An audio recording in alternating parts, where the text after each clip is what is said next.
What's up, everyone?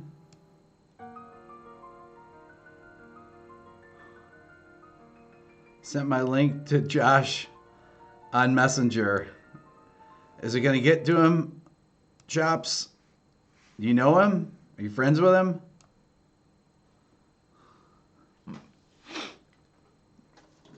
What's up, everyone? Good to see everyone. The Tender Beats, Oscar. There you go. You made your announcement. You feel good? Garrett, thanks for stretching your brain. You're very welcome. What's up, Ray? New Zealand. Oh, man, I'd love to see New Zealand someday. One day. What's up, David? Oh, you know, been a long day. Just watched a movie with the family. Watched the new. Well, it's not new. I guess it's the Justice League movie. It was pretty. It's fun to watch with everyone, but it was pretty. It was pretty. The ending was pretty weak. What's up, Brandon? The Lamely, do you improvise or compose the piano pieces like the one you heard? I improvise and compose both. Some of it's improvising, some of it's composing. So it's it always starts with improvising though. So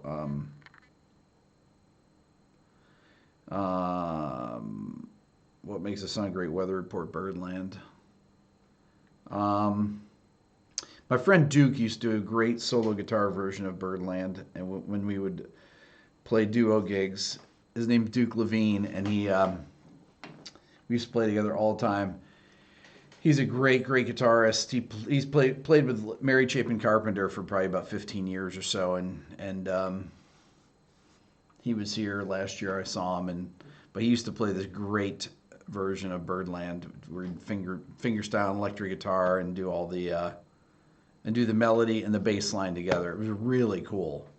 Long before I heard anyone do anything like that too. This is 1984 or something like that. But it was really cool. I need to write to him, see if he still remembers it. It was so long ago, he probably doesn't, but who knows? Duke's he's a really great musician, so you can find him on Facebook and stuff. Anyway, so yeah. Is that recorded? No, it's not recorded. You mean Duke's thing? No, I wish it was. I wish it was recorded. He might have recorded it somewhere. I need to ask him. But, back then, nobody even had, nobody had recorders or anything. I mean, they did. I mean, my first demo that I ever did with my high school band, the Monroes, was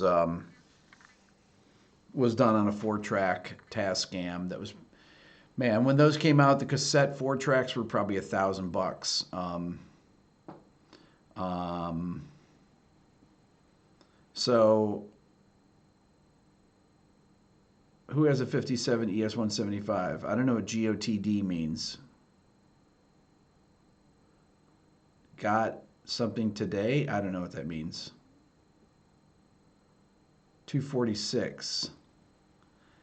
Am I tired? I took a nap earlier. I feel pretty good, actually. 244. Not sure what that refers to, Peter. What's up, Daryl? That's why I couldn't talk, Daryl. Daryl Gable, everyone. My good friend.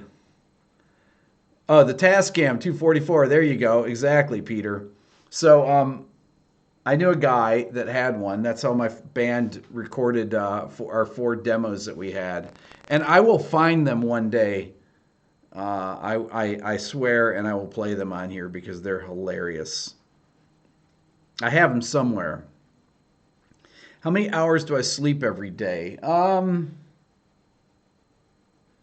Well, I usually sleep probably about 5 at night, and then if I'm tired, I take a nap. So, what's up, Ethan? Uh, Today I was pretty burned out. I took a nap for maybe an hour at probably around 4:30 or so. My kids are cool. They don't bother me. Well, actually, they make up tons of noise. I can sleep through anything. I take a nap on the couch with them doing that. But yeah, the Fostex. I don't even think those went double speed. The first ones that came out, but they were massively big. I actually have not the Fostex, the Tascam. I have a Fostex or a Tascam recorder in the other room here that I did some demos on. I mean, not that long ago. Probably about. Well, I've had my tape machine for probably about 10 years or so. It's probably before that. Frank, you're way behind the times, man. 432, 440. I have a video. Go look it up. I did one a long time ago. Do I like the taste of energy drinks? You know, that's an interesting question. I don't mind, believe it or not. I used to think that they were gross. What is it? What's the common one? What's the common energy drink? Oh, brother.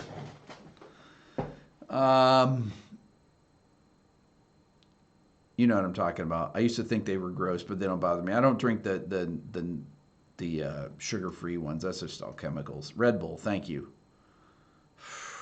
Man, I don't drink the Monster stuff either. Can't be good for you. It's probably bad for your heart. But I'd rather drink matcha tea. Although people have told me that matcha tea is bad for your I don't know, your liver, your kidneys or something. I don't know. Matcha green tea. There you go, Daryl. Matcha green tea latte. But I love matcha tea. Just, it doesn't have to be a latte. It can just be straight. What type of audio gear do I use to listen to music when I'm not in the studio? Well, I'll listen in the car just through my regular stereo. And I have just a ton of studio monitors that I use for listening to music. I also have like an actual proper stereo that's not hooked up. I have two huge Bose speakers from I don't know if they're from the 70s or something, but they're really huge honking speakers. And I used to have an old power amp and turntable, but I have kind of a newer power amp and turntable. 901s, that sounds familiar, Brian. I'm not sure. They're really big. Did I ever have a nickname? I've had many nicknames, Ron. Many nicknames.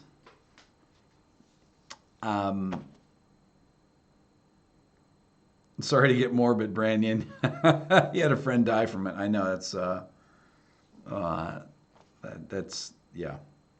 good. But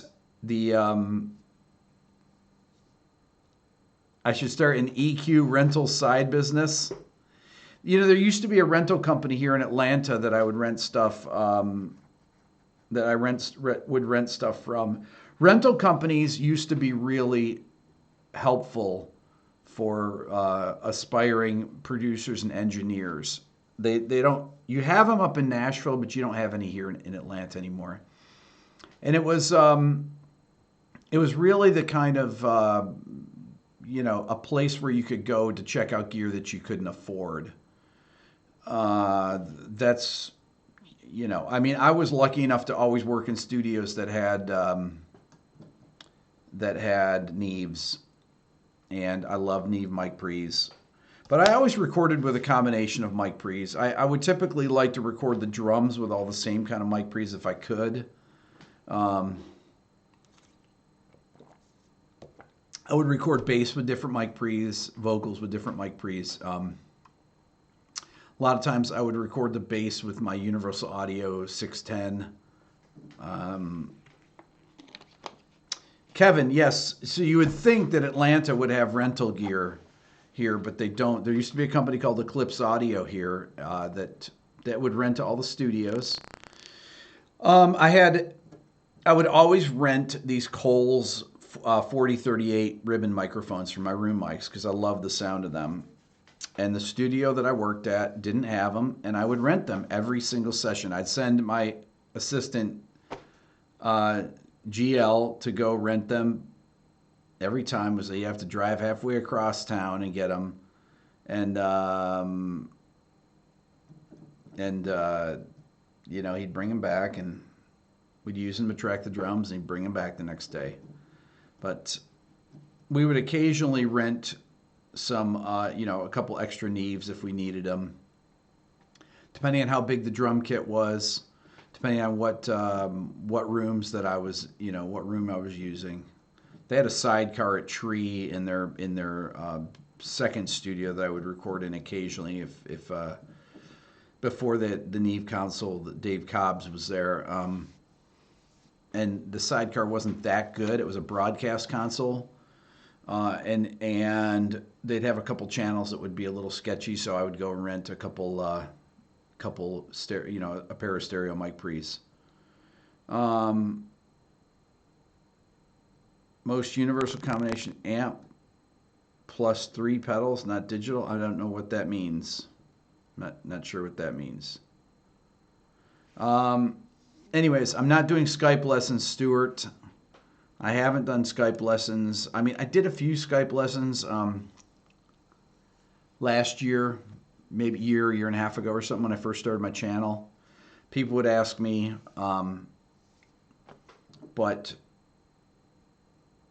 it's I don't know. I just don't have time to do it, honestly. That's the not that I don't like doing it or anything. I just don't have the time. Chops, you're just about to get your first Gibson acoustic J185. I don't know the J185. If it has a J in front of it, I like it though. Rob, any tips for using my book with bass guitar? Use the first 4 strings for the charts on it, but read all the things. If they're in treble clef, transpose them to bass clef. I have some stuff that's in bass clef in it too, so you should be able to read both clefs on your instrument. I would read treble clef on my bass guitar all the time, or on my upright bass. Never thought about it. Just I transpose things down the octave. I could, you know, I mean, it's probably from reading on the guitar first. Actually, that's not true. I read on the bass first. Then when I learned to read on the guitar, I could just transpose the things in my head. You just read the notes on the staff in treble clef, and you just play them on the bass. It's really not that, you know, and I would transpose them down the octave. I wouldn't even think about it. I would just read the notes, you know. So it was actually good practice. It was actually very good practice. I used to practice a lot too with I'd play orchestral pieces along with the orchestra when I'd practice my bass. So that was always fun. Daniel, the merch, you know, we put the merch back 1 week just because because of the book release. So the merch will be next week for sure. Do I have a recommendation for a classical guitar? I haven't bought a classical guitar since 1977.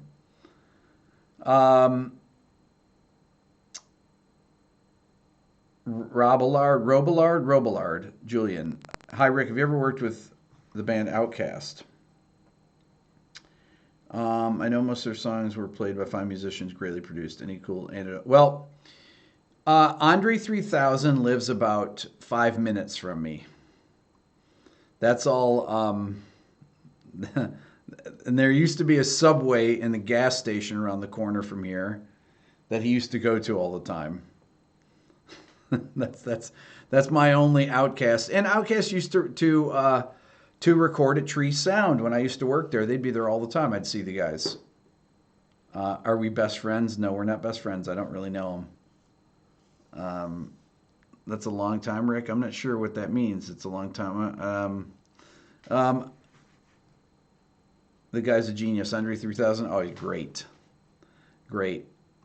Um, hey, yeah, right, exactly. I think they must have retired. I guess, right? I don't hear anything about them signing off with Andre 3000. That would be very cool. Get him to come over here, right? That would be amazing. Um, George, you have an etude, inexpensive nylon string. Don't know anything about that. Or barbecue. There you go, man. A week is a long time for merch, he was saying. Oh, um, yeah. It's there's a lot of stuff going on right now, so it's really up to Aaron. It's Aaron's schedule I'm working with, so there's really nothing I can do about it at this point. It's Aaron's been really busy. Um, anyways, I've got I did my blocking video yesterday. I'm thinking about what I'm going to do next. Um, I mean, I know the kind of records that I can do. I know the kind of artists I can do that won't block. I mean, I thought that Queens of the Stone Age was one. I played it here. There must be a different algorithm for channels that have more subscribers. I don't know. But, it's. I wouldn't say that I'm gun shy. You guys know I've had plenty of videos blocked. Any responses from Queens of the Stone Age? No. No. I read the comments and I'm really surprised at how people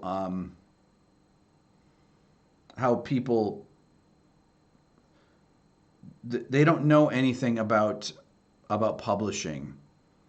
No, the video, Tom, does not go up on this channel. It's a YouTube thing. It does no. It will get blocked. I've done it. I did it with Fleetwood Mac. People don't realize that songwriting profits get passed down to your surviving family members or whoever. It's. I don't believe it. People saying things like, "Oh, Chris Cornell, yeah, he's going to be getting the royalties." LOL. It's like, what is wrong with you people? Do you not know anything? I just figured this was just common knowledge that people knew that that.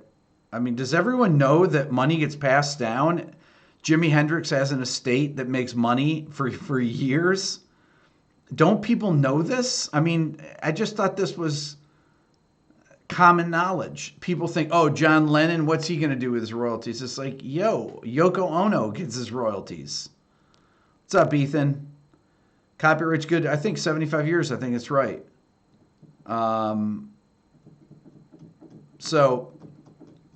But the blocking thing, really interesting. All the responses I got on the video. Is it 50 years, Aaron? I thought it was 75 years or 70 years.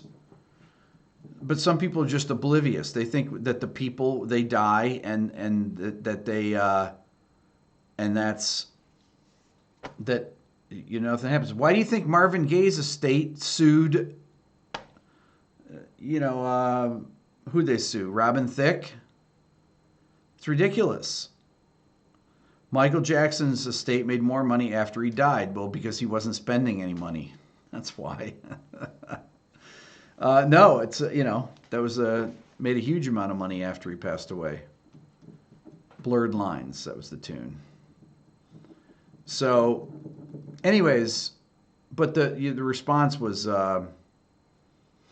is really absolutely fascinating to read the comments on there.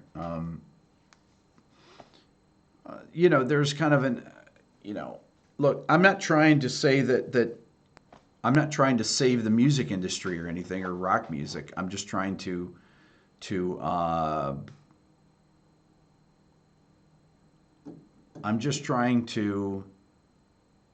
teach people what they're hearing, show people what makes up an arrangement, how to put together an arrangement, how great arrangements sound, what hit songs that they've heard for 20 years, 30 years, 40 years they sound like when you break them apart. What's the sum of the parts, you know?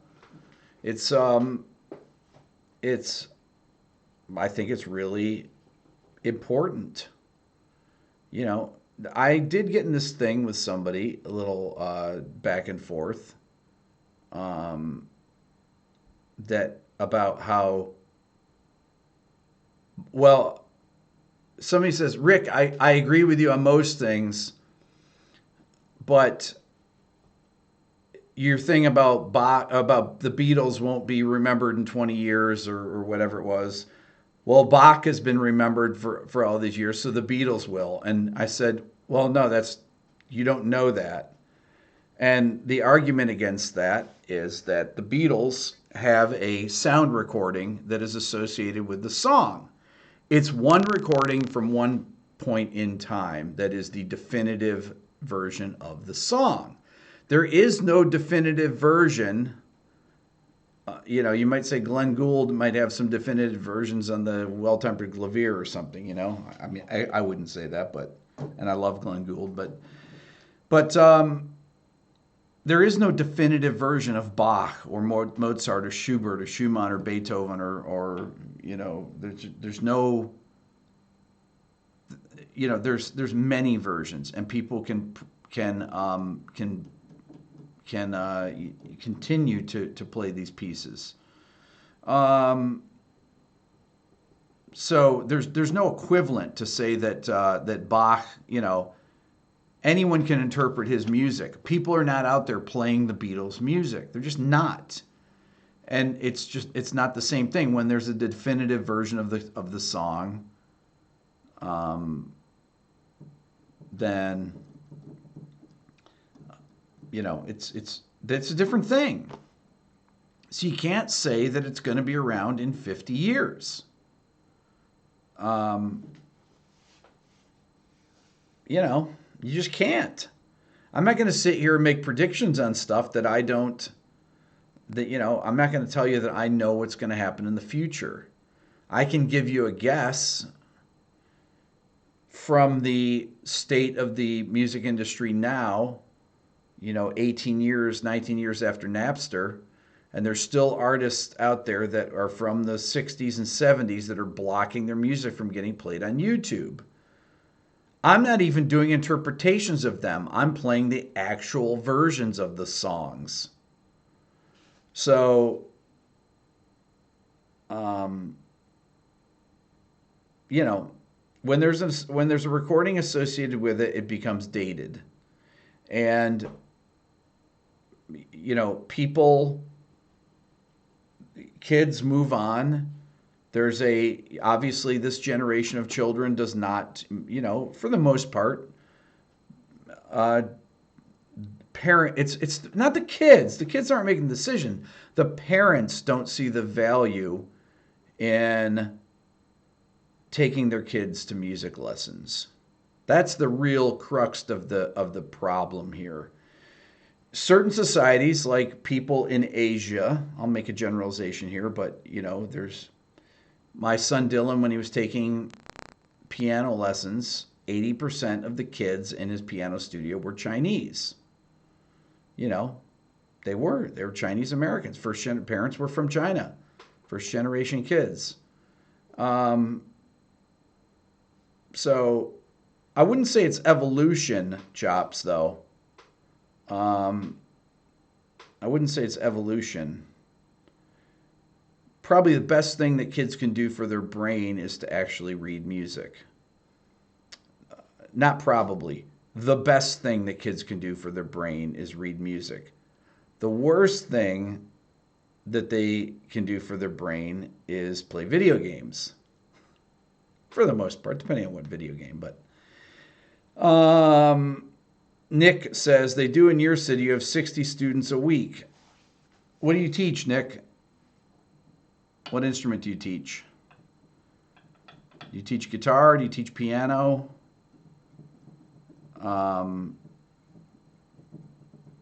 Every adult regrets quitting band. That's right. You know what? It's the parents that let them quit, though. I'm not um, you know,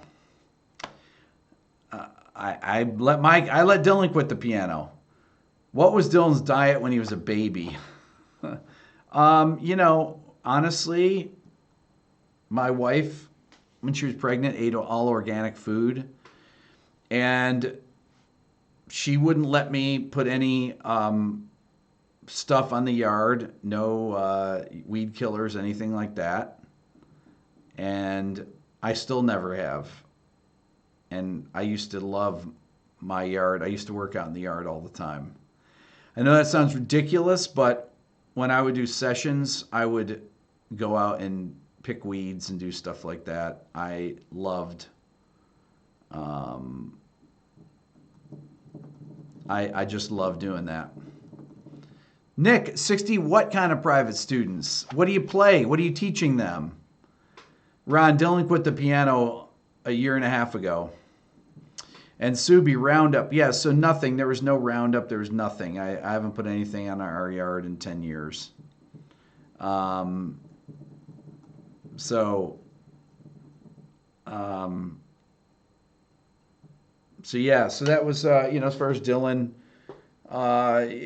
tried to not have chemicals around all the time and eat good food. Try and eat as many vegetables. My wife loves Korean food because she's Korean, or she's half Korean. And she eats a lot of spicy food, which I never did before we were married. And then I started eating spicy food, and my kids love incredibly spicy food.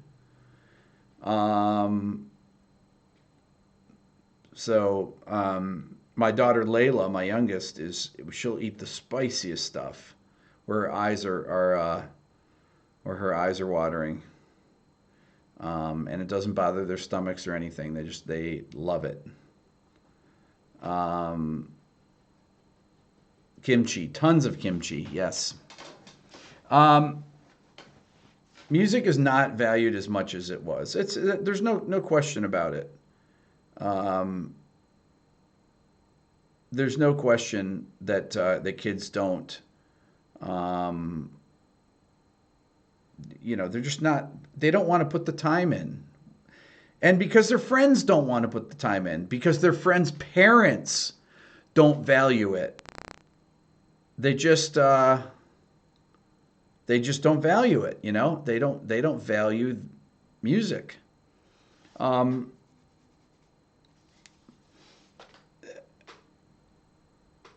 There's no question that when I was a kid,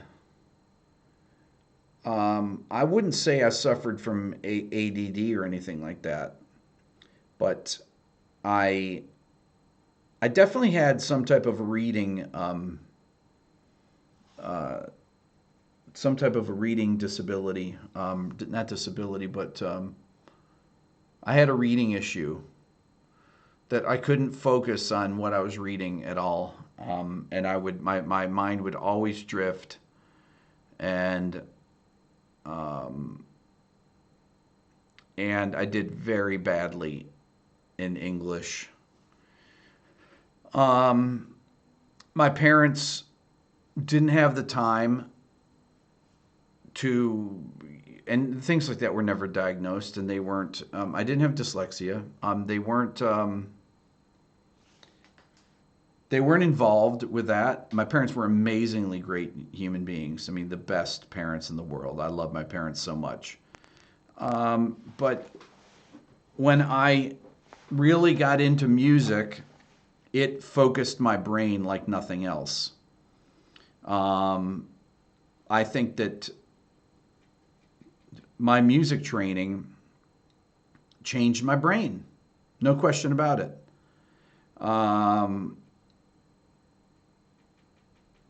No question about it.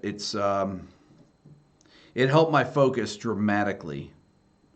I think that I've succeeded in not only in music but in life because of my music education. Specifically because of specifically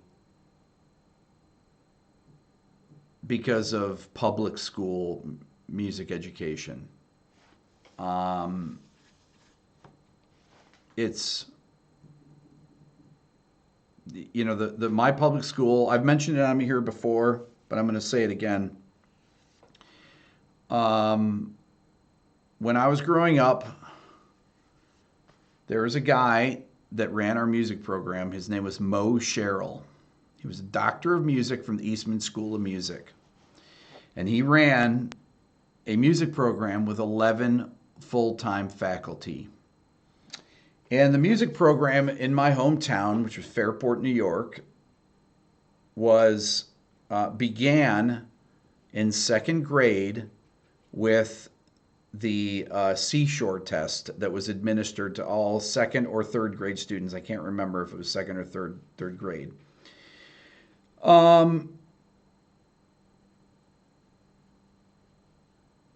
Drake, don't come on here and push other music. We don't want to hear that. Anyways, so the seashore test would, not Fairport Convention, body knowledge. I caught your quote though. They would identify kids with the best ears, and those kids were taken into the music program. The string players were identified. The people with the best ears got to play string instruments, and they would start 1 year before the band kids. I was chosen to play strings. I went in. They did a demonstration of all the instruments in the all the string instruments.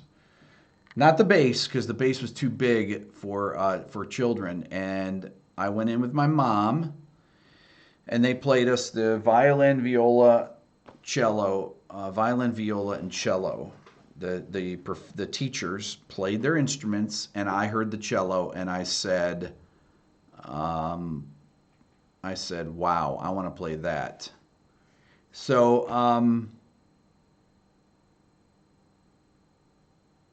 So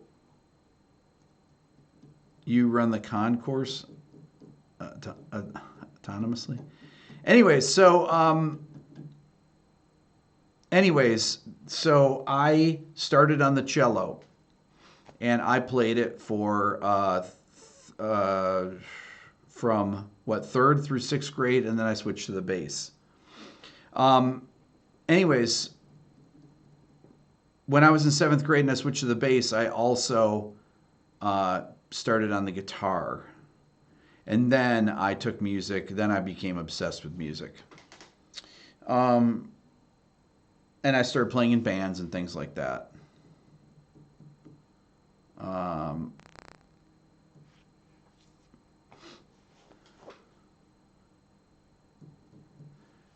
PJ says, I read somewhere playing music engages more parts of the brain than any other endeavor, proven through MRI testing.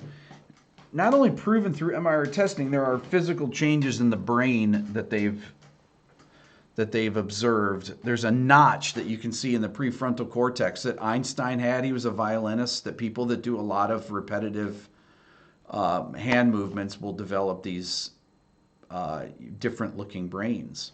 And in Einstein's case, he had his corpus callosum, which connects the two sides of the brains, was larger than your average person. Had more connections. Playing an instrument like the piano that develops both sides of the brain equally is probably the of all the instruments, it's probably the best thing you can possibly do when you're a child, and it changes your brain forever. Matt, if you transcribed your past over the summer 12 hours a day, that was bad. Well, I did 10 hours a day probably. Let's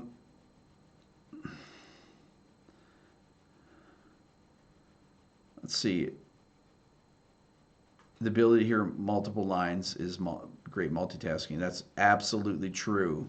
The reason is when your brains have have it wired. Let me just pick it. Um, there are um, there are areas of the there are things that kids' brains are able to do that are almost impossible to do when you're an adult, and it's just not just things like perfect pitch. It's it's things like playing really contrapuntal music. I think that it's playing learning to play Bach is easier as a child to develop the hand and finger independence. So, do I think that mathematics is a visual equivalent to hearing music, the way the brain interacts? Um, I think I think maybe language is a it's more I don't know. It's there's two different there's two different things that engage different areas of the brain. There are things that engage the areas of brain associated with memory and motor skills and things like that are learning pieces that you memorize, for example, whether you're a trumpet player, a oboist, a cellist, a pianist, and you're learning a piece to memorize to play for a recital, or if you're an improviser um, will um, an improviser will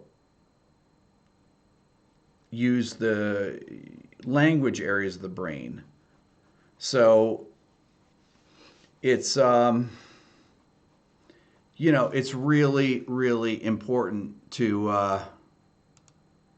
okay, there we go. I don't know who that is, but they're gone. How do you like that? Um, but all the things having to do with counting and rhythm is extremely important. So, and somebody said up to what age? I mean, I think that I would say that these things that having to do with with hand coordination on the piano, for example, um, probably last up until teenagers. It's probably just like learning languages. I would say there's a gradual decline starting from around age 7 to age 13. And as you get older, it becomes harder and harder to learn. Just like they say that you should learn all of your repertoire on the piano by the time you're, 25. But you need to know it all, and you'll have it for the rest of your life. Um, let's see. Did Aiden and Dylan have similar exposure to music, like the first couple years of life? Well, I don't know what Aiden had, since Aiden is my age. Um, Aiden's dad was a musician. So, Aaron, he was responding to you. Okay, I'll unblock him then. Sorry. Let's see here. I've never unblocked while I'm doing this. Are you guys still watching? Wonder if I can. You guys still there? What was the guy's name? I forget what his name was. It's probably right here at the bottom. Nope, I don't see it. I see Steve Wheeler, that guy. Well, if he wants to just write into me, I'll unblock him. But I thought he was just joking around. Boom, let's see here. Let's see if I can back on my live stream here. Am I back? Unbooming. JB74, Neo JB74. Let me see if I find him. Hold on, let me try. I haven't unboomed anyone while the thing was running here. Let's see here. Something 74. Maybe I can unblock him in the oh, there he is. Unblocked. Wow. Live streaming. There we go. Leave this site. Oh, wait. I have to save it. hold on. Save. Saving. Back to live streaming. There we go. Let's see if I'm here. Is he there? Did he leave? That was a reverse boom. That's the first time ever that that I've unblocked someone like that. I've actually unblocked people before, but that was my first unblock. Live, too. Live unblock. Nega boom. There you go. Did he already give it a thumbs down? He did, but I don't care. The Beato de-boomer, Peter. I like that. De-boomed. Anyways. Played Django for your 2-year-old niece. Started watching the channel around the same time she was born. Inspired by the process with Dylan. We need a reverse symbol.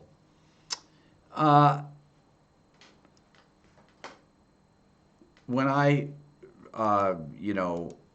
realized that Dylan had perfect pitch, my first instinct was to find out why. Why did Dylan have perfect pitch? None of my siblings do. No one in my family does. Why would he have perfect pitch? And it instantly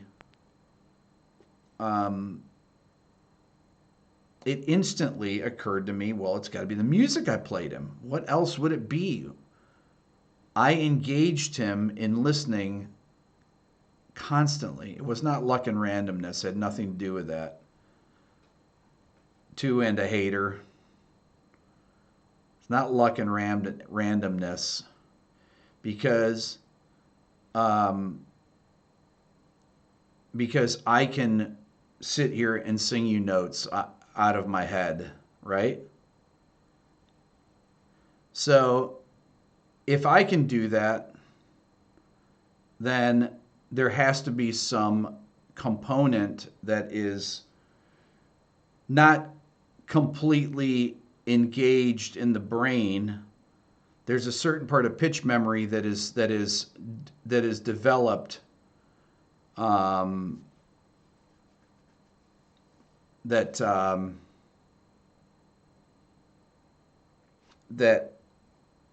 is not fully connected in certain people.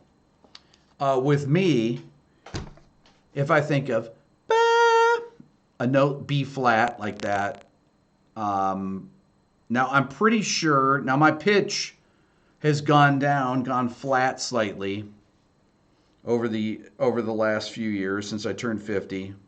It's probably be a little flat. Dead on. Okay? So that was a B flat, right? So I just thought, okay, I'll sing a B flat. I haven't listened to any music or anything. I'm not referencing anything. I didn't sing it in the lowest part of my register. I sang it up high, right? But I don't have perfect pitch. But my pitch memory is incredibly good, where I can sing any note at any time and be within, sense of the note. So there has to be something that is, when you're old, you can memorize notes as easy. No, you can't, Jay. Sorry, you cannot memorize notes, period. There is no such thing as memorizing notes. You can have good pitch memory, but you can't memorize notes and have perfect pitch, if that's what you're getting at, which I'm thinking that's what... oh, no, you meant no. Okay, there we go. Now, why can I hear that note? Why can I hear any note? I can think of a chord.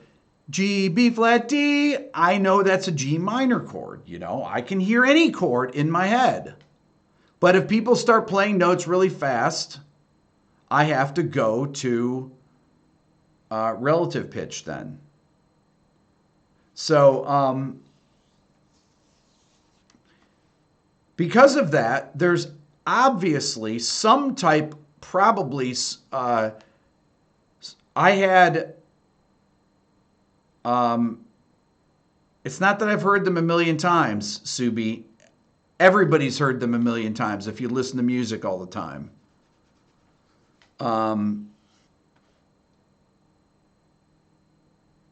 There's certain people have better pitch memory that don't have perfect pitch.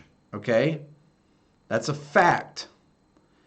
I know because I see them all the time. I've taught hundreds and hundreds of people.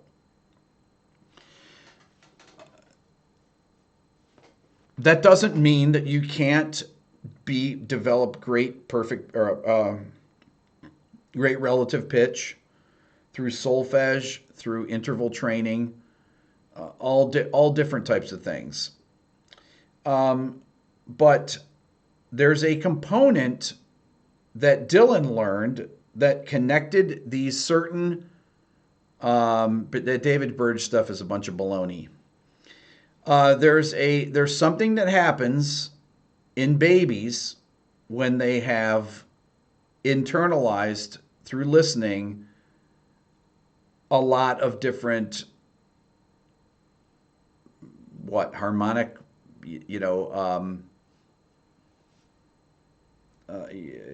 high information music is what I call it.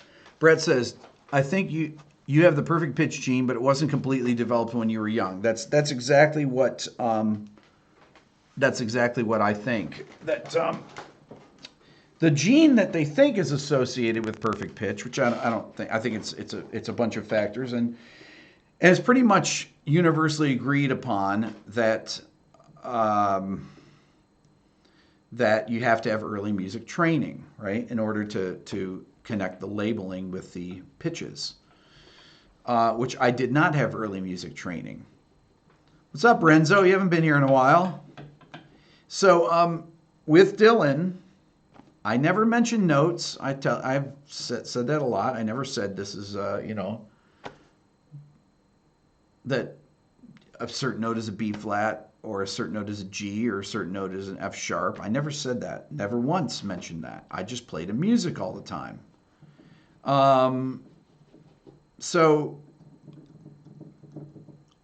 But I played a music all the time. And I used to ask him to sing me songs. At first, he didn't know what I meant. Hey, Roberta, there you go. Got the Beato book. Renzo, sorry to hear that about your dad. Italians are all about family. I used to ask Dylan to sing pieces, and he would always say, when he was, 3 years old, I'd say, hey, Dylan, we'd always be in the car, and I'd say, Dylan, sing me the Bach Brandenburg Concerto No. 3.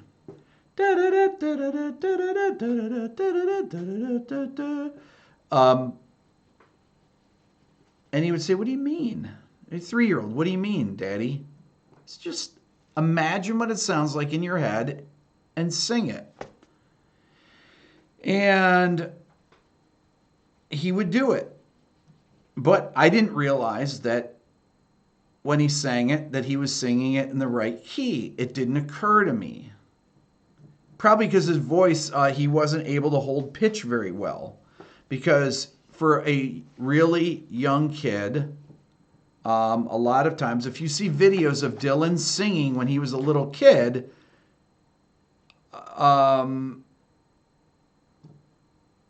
he sang really, he sang out of tune. Renzo, you have a question about the Beato book. You purchased the previous handwritten version. Yes, you get the pay what you want deal. Email me on my Gmail, rickbeato1@gmail. I'll send you the thing.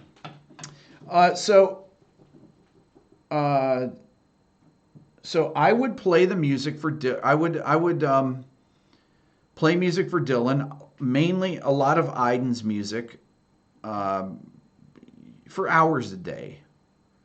Hours a day. But Dylan's voice was not, he couldn't sing really well in tune. I mean, when you guys hear me sing, I don't have a good voice.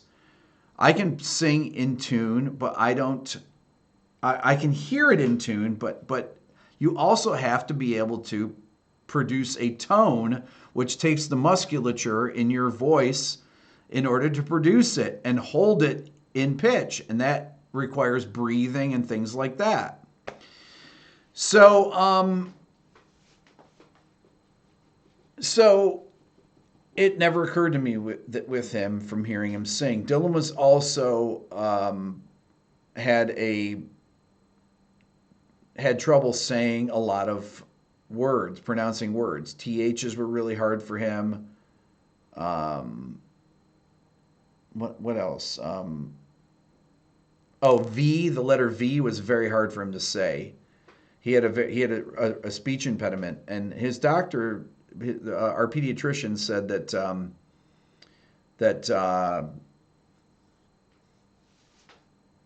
that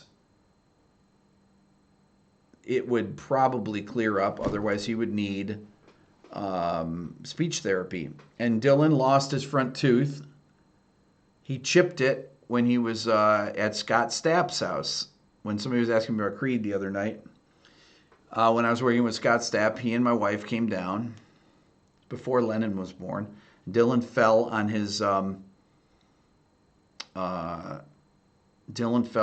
kitchen floor on the tile and broke his tooth. Oh God, it was awful.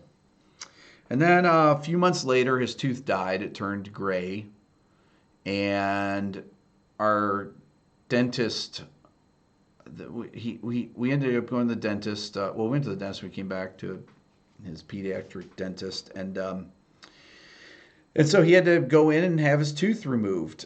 And obviously that affects when a child does not have their front teeth for one of their front teeth for that time. It'll affect their speech. So those were things we were thinking about. I wasn't thinking like, oh, Dylan's got this incredible ear or anything, It wasn't until I started doing these videos where I would stack up notes to him and he would just keep naming them.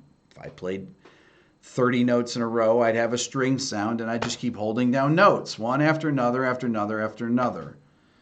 And Dylan would just keep naming them. They would be all sustaining. And it didn't matter. Just from this din of all these pitches, I would think, like, how can Dylan pick these notes out? There's 15 notes ringing or whatever. I just hold the sustain pedal down with a string sound and I just play them in different registers. And it'd just be this mess of notes. Just keep naming them. And he's like, I don't know, I do it. They all sound different. That was his thing. They all sound different. That's all he could say. He still can't say anything more than that. He doesn't really have any other good. He doesn't have any good descriptions of it. So, what can Dylan do that I can't? That Dylan can do that I can't do. So, anyways, but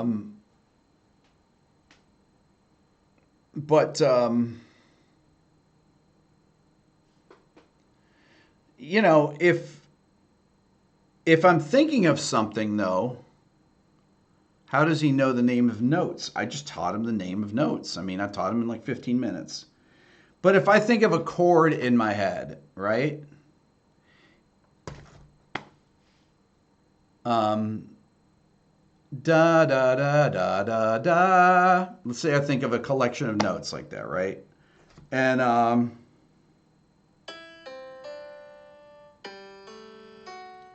okay, so I just sang those notes right in a row. You heard me sing that, right? I just sang E, C, D, G, A, F sharp, right? Whoops. E, C, D, G, A, F sharp. I heard that chord in my head, and I sang it, but I don't have perfect pitch.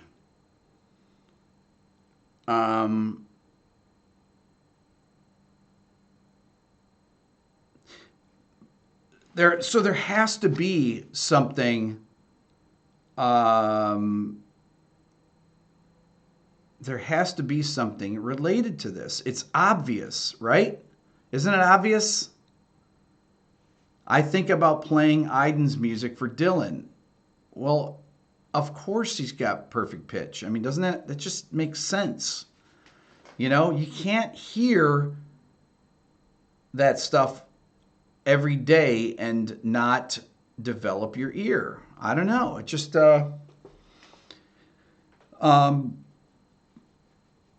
there you go.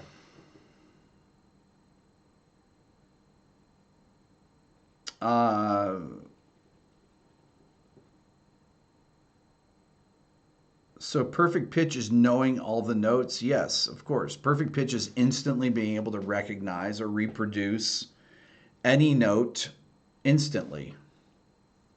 That's what perfect pitch is. Perfect pitch is not singing in tune, and it's not a movie, right? Or was it Pitch Perfect or something? Matt, you're going to fall asleep to Aiden's music. It's not going to help. As opposed to just hearing a note E tone. Kinch, you asked Louise Holdsworth if Alan had perfect pitch. She didn't know.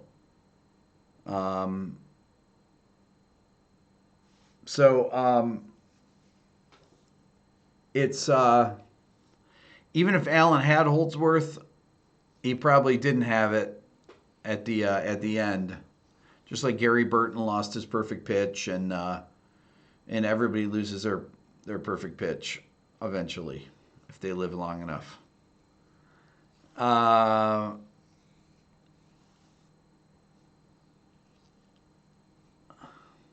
Michael, you pick up your trombone, you hear B flat in the first position without playing. Exactly, right? That's pitch memory. Seleninsky had it. Okay. Does perfect pitch include octaves? Yeah, I mean, it's like the video where I play Dylan notes and he writes them down. You know, he's, where's the video here? I wonder if I have it here.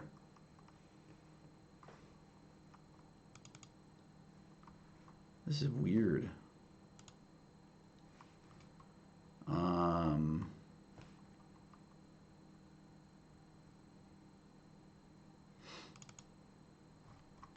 wonder if it's on here.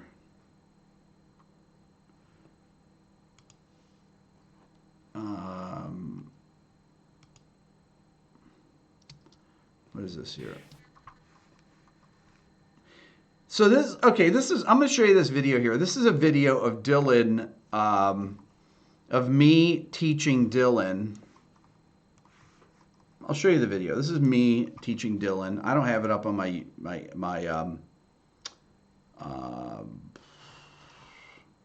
I don't have it up anywhere. It's, let me see here. Let's see here. If I have any videos, let's see here. I look like a weird serial killer here. Hold on, I'm gonna change it over here. Hold on.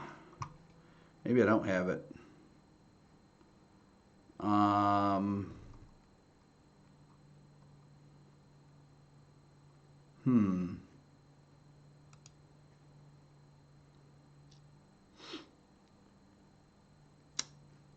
Where's the theory lesson here?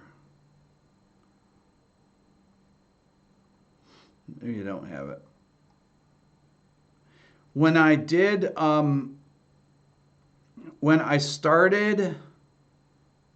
realized Dylan had perfect pitch, I started making things for the car. I would write etudes. This is kind of how I got into doing these etudes, like I've made videos of. I'm trying to find where's the altered one I did. Yeah, see altered here. Hold on. Hold on. Let's see here. Oh yeah. C altered dominant. Okay, so this is, I'm going to play you something here. This is something that I would play in the car for Dylan. This is how Dylan started to learn theory. I started to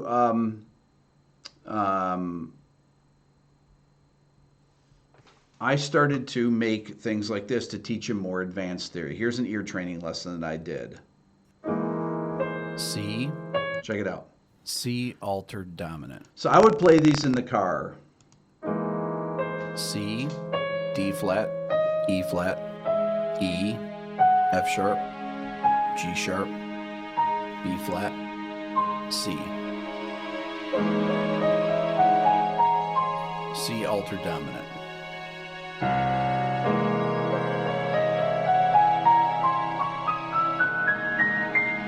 C altered dominant.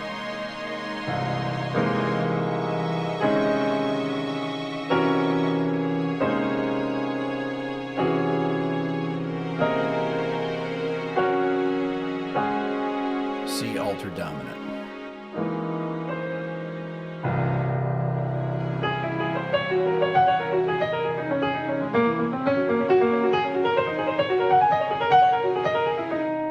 The triads of C altered dominant, C diminished,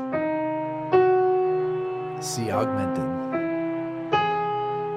C sharp minor, C sharp sus4, E flat minor, E flat sus4, E augmented, F sharp major,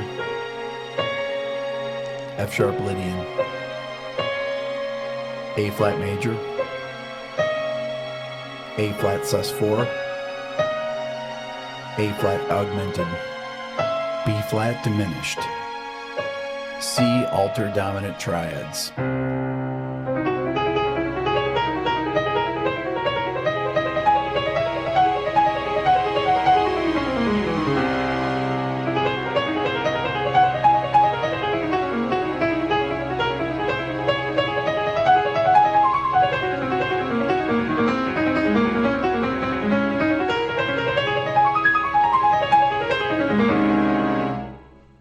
The seventh chords of C altered dominant.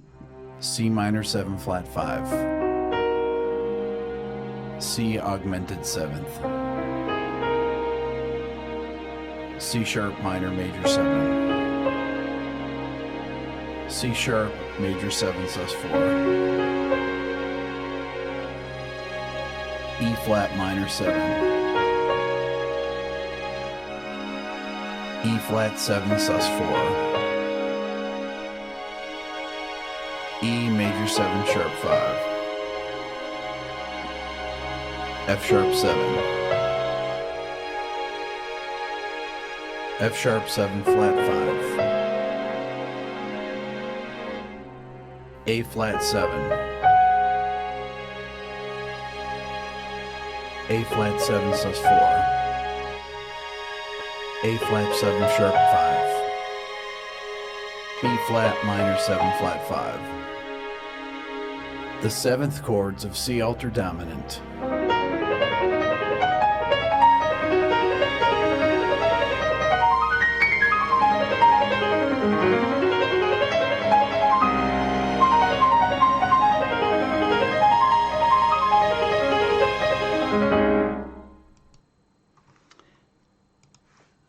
That's why Dylan can do that. Is that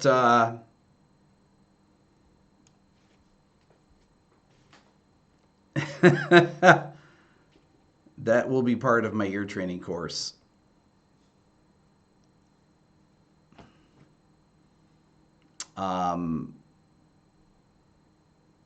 Okay, imagine that, listening to that in the car.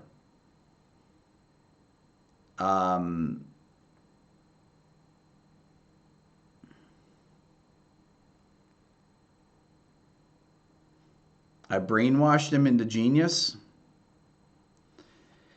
How old was he when he's listening to that in the car? 4? 5? these ideas like this, me making up these lessons were basically the precursor to my channel.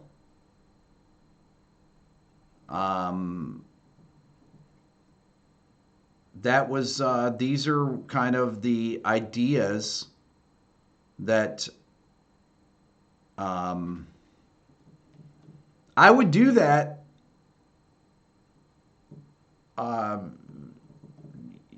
Just so Dylan would look out the window and he just listen to it, just like he's listening to a song. How long would it take him to memorize it?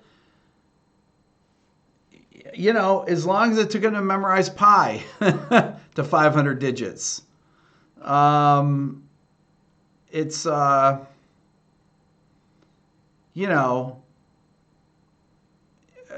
Dylan has an unbelievably good memory, incredibly good memory. So, but the idea of making these little etudes. I mean, I started with add 9. I started with simple things like. I started with simple things. I started with. It wasn't just music stuff. It was, it was.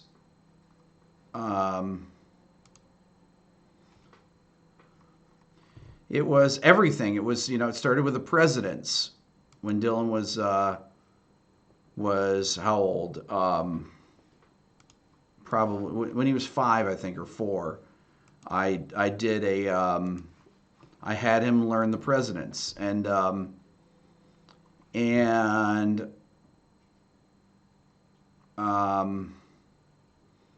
then we did. Here's the video. I'll play it for you here. This is Dylan on pi from when he was, I don't know, 7 maybe or 6. Let's see if I can switch over to this. Here. This is Dylan on pi. Let's see here. Hopefully it won't have a commercial. Oh, geez. Hold on. If you forget it. Hold on.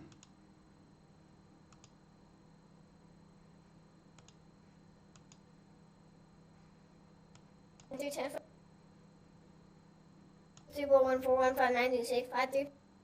Hi, it's 34141592653.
567-351.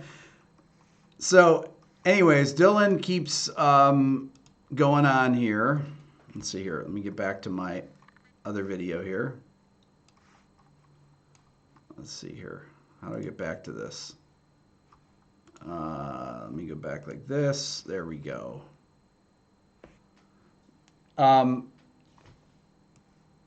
Anyways, why would he want to memorize that? So they had a it was for Pi Day.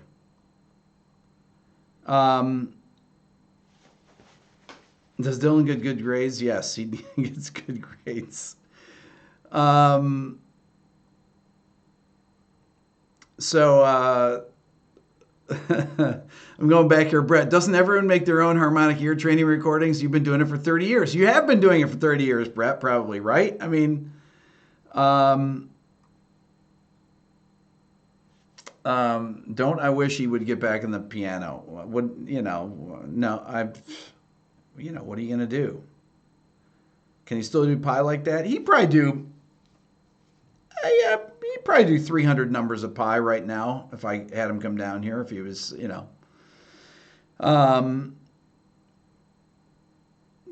yeah. He, I asked him if he could do,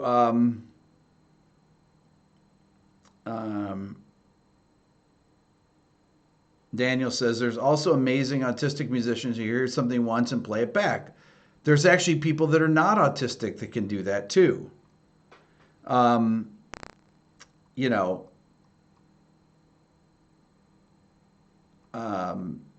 It's all, it's all about what how your brain functions, people, I think, assumed that Dylan was on the spectrum or, because he could do all these things. But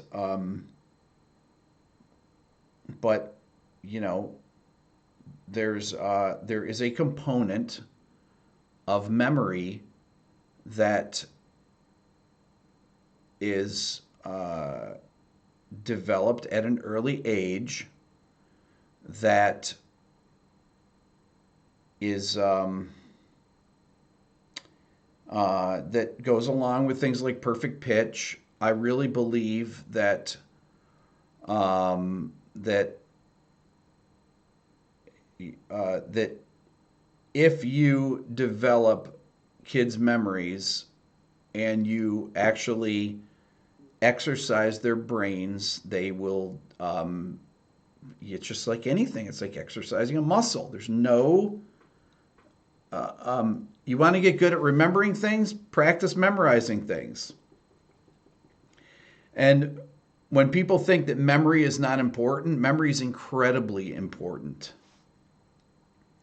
Memory is unbelievably important because you can't form opinions or arguments or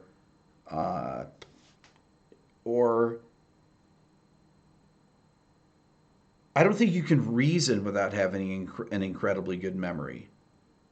Next person that mentions Greta Van Fleet, I'm blocking. Okay, Daniel, you're new here. I don't know you. I'm sick of hearing about Greta Van Fleet. I'm put you in a timeout. Please don't mention Greta Van Fleet on here anymore. It's annoying. You can't live without memory. Exactly. Oh, brother. Really, Alexander? Are you serious or what? Do you want to just be gone? You're gone. You're gone. Thanks, wise guy. Anyways, memory is the foundation of decision making. Memory is the foundation for everything.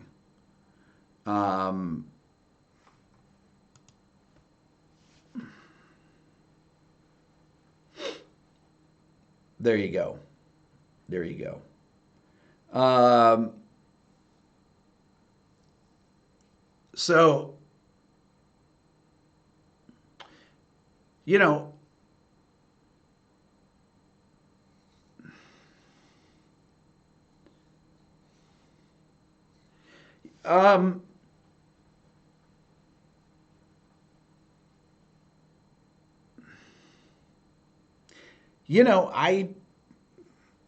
I do all my shows um, from memory.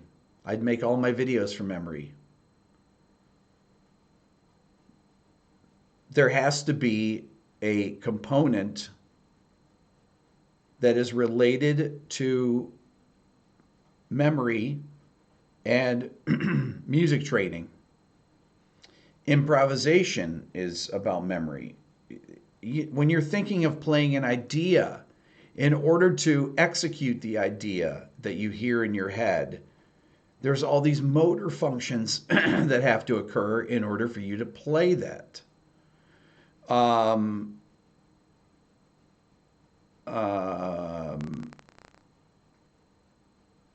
it's a discussion rather than a show. Freeform is good for exploration of topics. I totally agree.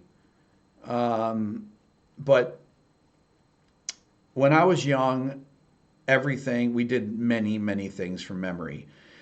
And then you develop things like the calculators.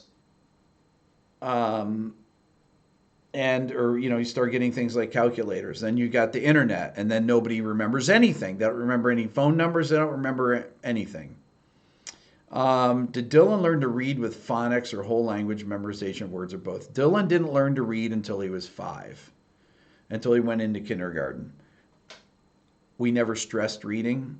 I never read to my kids. Honestly, I'm a bad dad. I never read. We never read to our kids. My kids learned to read when they went to school. I'm not a person that pushes their kids into doing stuff like that. I mean, yeah, I've made recordings. I made Daniel, thank you. That's great.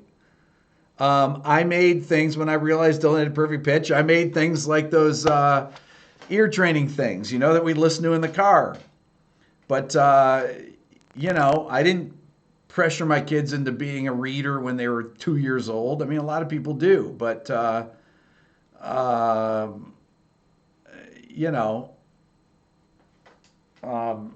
I play those for my daughters? I didn't play them for my daughters, and I'll tell you why. Because when you start having, I didn't do any of the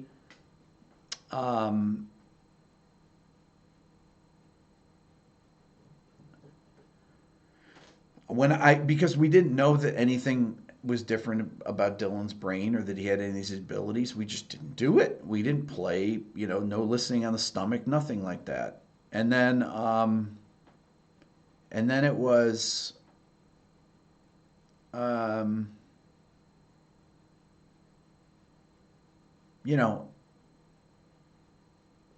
it wasn't, we just didn't have time to do it. You have 3 Esther, chill with the capital letters, okay? If I wanted to do a video about Queen, I would have done a video about Queen. Queen is a blocker. That's why I don't do Queen videos. Did you see my video on blocking yesterday? I didn't put Queen up there. Okay, there you go. Instead of forcing him, you're receptive and responsive to what he demonstrated he could do. Exactly. I mean, that's really, that's, you can't pressure kids into doing things. Pretty much most of the stuff that, the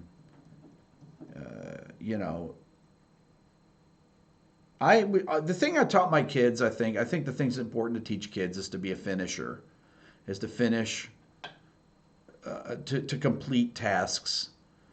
And I know that Dylan, he's obsessed with video games, and he is just can play them for hours and hours.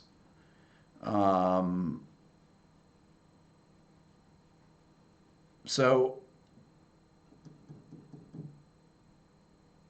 I just see that's that's the that's a, he has what I have. I just put my energy into music, but I was obsessed with many things, still am. So he has that obsessive compulsive part of his personality for sure. HK, what's up? Thank you so much. Appreciate that. Onwards and upwards. Matt, you regret playing video games. Wish you'd played music instead. You know what I say, Matt? It's never too late to waste the rest of your life.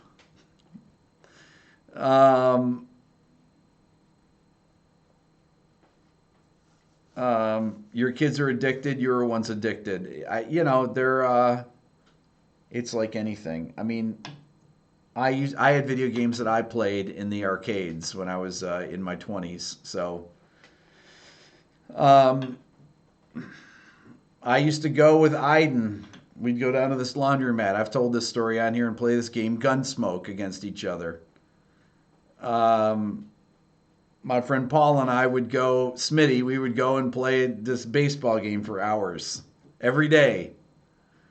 So there you go. I played video games when I was in college too. I remember in my undergrad, I'd go up to the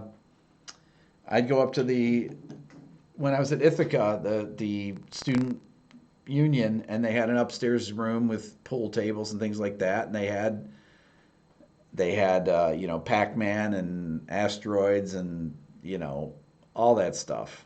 I never played Nintendo though, but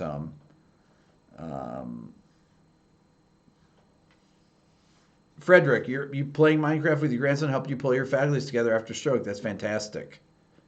That's fantastic. So I don't think that video games are bad. I'm not anti-video games. My kids play video games. I watched TV all the time as a kid, obsessively, and I turned out all right. So, kids will develop and they'll eventually get sick of these things and go to something else. So there you go. When you were 11, Aaron, you literally prayed to God for an NES. I don't even know what that is. I assume that's a video game. Like everybody on here had video games they love.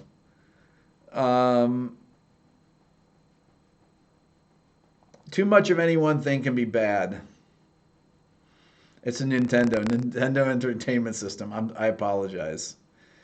In the lounge here, we have all these video games and a Nintendo thing that my assistant GL has that he brought over. The bands would play all the time. And he would go in there. I don't know. Is it Nintendo that had Mario Kart? He would go in there and beat all them at this. But the bands would play video games non-stop. Man, that's all they would do. Tom, 10 years ago, you wanted to bond with your nephews and decided to learn Halo. You became more addicted to the game than your nephews. There you go. I had games, honestly, in the back of the control room. I had these games I would play on my phone that I would just play for hours. And I just would. I think it's Ethan, is it a 64 in there? I know you guys played it back then. I never once went back there and played it.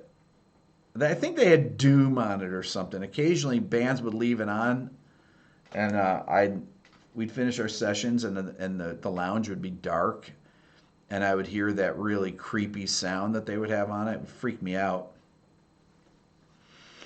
So, Brett, you never had the video bug. He was never good at them. Yeah, I never really. I mean, I kind of, I had it for times, but Duolingo, learn Italian. That is actually a great. Duolingo is an excellent program that's free to learn languages.